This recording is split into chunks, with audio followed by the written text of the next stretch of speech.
E aí, galera do oitavo ano, tudo bom? Tranquilo? Beleza? Então, vou pedir para os senhores pegarem o livro. Pega o livro aí.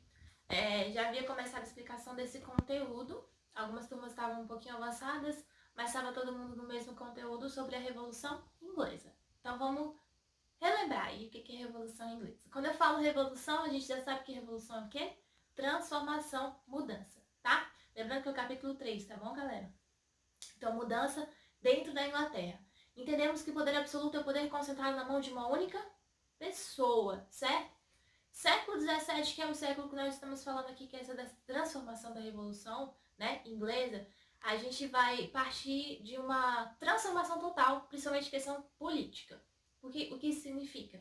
A gente tem aqui a dinastia Stuart e Tudor, que são as principais, a gente já viu essas dinastias. Então a gente vai falar sobre uma monarquia parlamentarista, tanto que fizemos a revisão lá na atividade. O que é monarquia absolutista? Tem o rei, no caso aqui, né, que é representante da coroa, mas quem toma as principais decisões é o parlamento, que é representado pelo primeiro-ministro. É o que acontece hoje no caso da Inglaterra, que temos a Elizabeth II e o primeiro-ministro que toma as decisões principais. Como que isso aconteceu? Por conta dessa Revolução Inglesa. A Revolução Inglesa ela é dividida em 4 fases. A gente tem aí a Revolução Puritana e a Guerra Civil. Segunda fase, a Revolução de Oliver Cromwell. Lembra do Oliver Cromwell, que ficava fazendo piadinhas lá, do Oliver Queen? 3, restauração da dinastia Stuart, certo? Lembra que eu falei da dinastia Stuart? E a Revolução Gloriosa, de fato.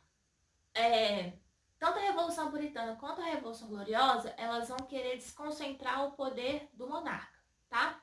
Olha aí na página 53, lembra lá? Na página 53 tem um quadradinho que eu pedi para vocês anotarem assim, ó.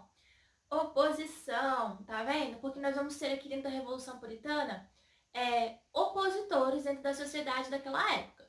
Vamos ter o rei, a nobreza e a igreja anglicana. Lembra que a igreja anglicana foi representada por Henrique VIII, ok? E aqui do outro lado a gente tem a burguesia, o parlamento e os puritanos. Por isso que tem o nome de Revolução Puritana. São ideias, contrastes totalmente diferentes. Porque um quer que predomine o sistema da época e o outro quer mudança. Mas olha só, quando eu falo da burguesia, porque a burguesia sempre lembra, né? Burguesia quer ter ascensão política e social. Eles querem poder participar das questões políticas, o que antes não era permitido. Beleza? Então esse tem esse quadrinho aí. A Revolução Puritana ela vai acontecer de 1640 a 1649, tá? Que é o enfrentamento. Quando a gente fala enfrentamento, é uma guerra civil que acontece de fato dentro da Inglaterra. Para poder ter a seção social e política desses grupos que a gente está falando, que é o parlamento, a burguesia e os puritanos. Lembra que os puritanos eles vão ser contrários, ou melhor, são contrários à ideia da religião da época, que era a religião anglicana, ok? E aí nós temos a República do Oliver Cromwell. O Oliver Cromwell ele vai fazer uma mudança porque ele vai fazer comércio de impostos, ele vai dar uma organizada e vai fazer os atos de navegação. O que os atos de navegação? Lembra que são os atos de navegação? Onde só navios ingleses poderiam ter acesso a vários portos, a várias mercadorias. Então a Inglaterra, querendo, ela vai continuar tendo uma ascendência econômica muito grande da época, porque ela vem lá do contexto da Rainha Elizabeth I, entendeu? Então, lembra, quando eu falo parlamentarismo, a gente vai começar a entender que é uma divisão exponencial desse poder. Tudo bem? Beleza? Por fim, temos a Revolução Gloriosa. O que foi a Revolução Gloriosa?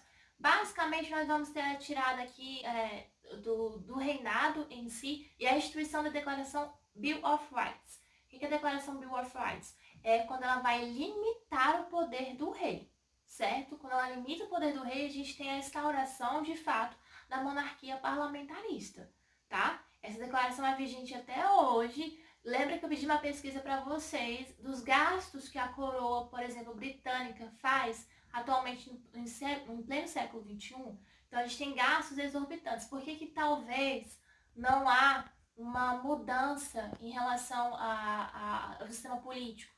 Porque, culturalmente falando, a galera gosta, né, da monarquia. Mas, recordando que nós temos dentro dessa monarquia aí uma questão de limitação do poder.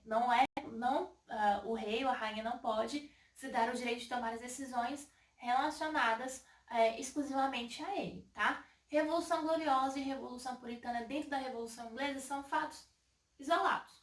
Revolução Puritana, a gente está falando sobre a questão de grupos da sociedade que querem uma ascensão social, política, e a Revolução Gloriosa é a limitação desses poderes com a Declaração Bill of Rights, tá? São dois momentos, mas que basicamente retratam o quê? Uma transformação que nós já tínhamos falado. Política e social. A Inglaterra, querendo ou não, dentro do século XVII, ela vai trazer uma mudança que só depois vai ser seguida lá para os outros países, que é o que a gente estava estudando dentro do Iluminismo, beleza? Então, na próxima aula que a gente vai ter, nós vamos pontuar alguma dessas revoluções que aconteceram posteriormente dentro do século